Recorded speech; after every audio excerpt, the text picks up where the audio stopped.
But it's a very important issue, and I think you all understand that.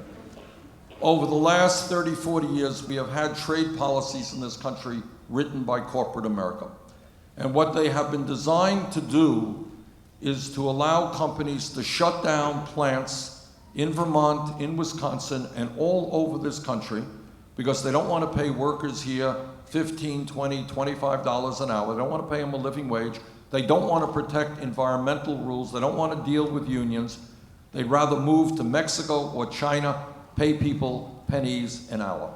And that is what's happened in Wisconsin, happened in Vermont, and it is happening all across this country. In fact, since 2001, we have lost some 60,000 factories in America. Not all of it due to trade, but a lot of it. And millions of decent paying jobs. So when you ask why the middle class is disappearing, one of the reasons is a disastrous trade policy that has cost us millions of jobs and forced wages down in America.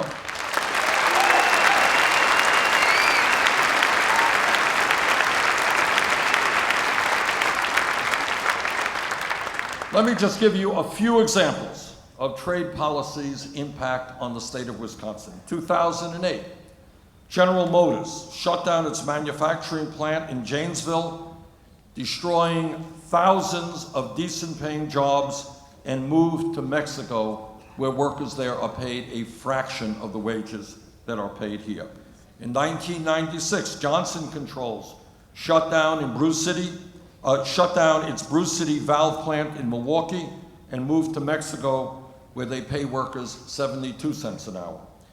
Last year, Johnson Controls threw another 277 workers in Milwaukee out on the streets and moved to Mexico, China, and Slovakia. 15 years ago, Riggs & Stratton was Wisconsin's largest private employer with 11,000 manufacturing workers.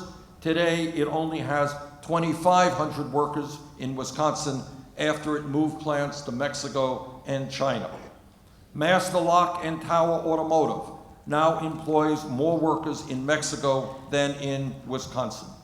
And Rockwell Automation has slashed its union workforce in Milwaukee from 6,000 down to 300 as it moved plants to Mexico, China, and the Dominican Republic. And on it goes.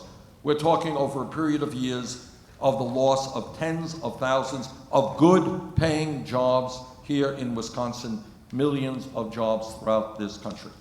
On all of these trade policies, NAFTA, permanent normal trade relations,